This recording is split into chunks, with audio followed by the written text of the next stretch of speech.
Senator Duckworth. Thank you, Madam Chair. As Senator from the great state of Illinois, where we produce a lot of ethanol, my farmers are very supportive of the aviation fuel, sustainable aviation fuel movement.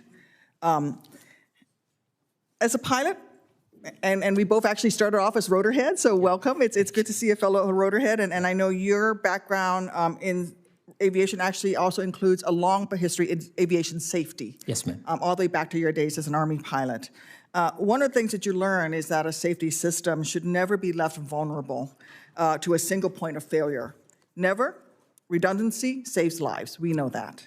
That's why I am very alarmed that a single contractor could crash the automated NOTAM system by simply deleting files. That sounds like a single point of failure to me, and I would love to understand it better. And this is on the heels of the deadly Boeing 737 MAX crashes that were caused by the grossly irresponsible decision to place passengers' lives at risk at the mercy of a single angle of attack sensor. What's striking about these incidents is that America's largest commercial aircraft manufacturer and the world's most important aviation regulator both betrayed a fundamental aviation safety principle: operational redundancy. It's the FAA's job to keep our airspace safe, but it is impossible for FAA to do this unless its systems have appropriate redundancies, and you generally have redundancies across the system. Administrator Nolen, when was the last time that the FAA reviewed its air traffic organization's facilities and equipment to ensure that there are no potential single points of failure? Well, thank you, Senator Duckworth, and I applaud you for your service as well. It's great to talk to a fellow Army person.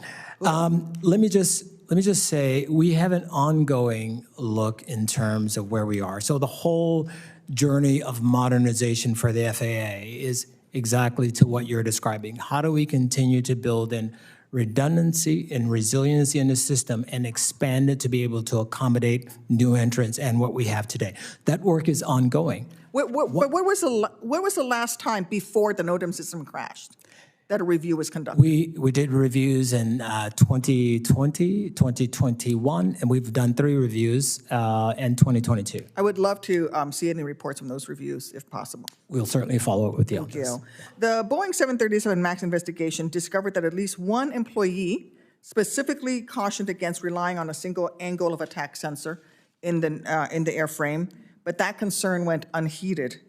How often, if ever, are you briefed on concerns that FAA employees may have about the resiliency of the air traffic organization's facilities and equipment? Do you get those briefings? Do those come up to you at your level? We do. We have several processes. Certainly, we have a whistleblower program. We've got for our safety organization, we have a voluntary safety confidential reporting program. So there are multiple avenues for FAA employees to get information to me. I have a biweekly with my audit team in terms of. And they lift up individual? They do come to me for individual reports. Okay. I'm going to go to my next question just simply because I have a limited amount of time. As you know, last week, Airlines for America urged FAA to extend its proposed deadline to June 2024 to retrofit aircraft with altimeters that won't experience interference from 5G wireless technology. While a 4-month delay may not be a huge disruption, it is a reminder that this process has been and remains a seat-of-the-pants operation. Had the FAA and FCC better cooperated during the development of 5G, wireless customers would have benefited from a smooth, predictable rollout of this new technology without risks to air passengers.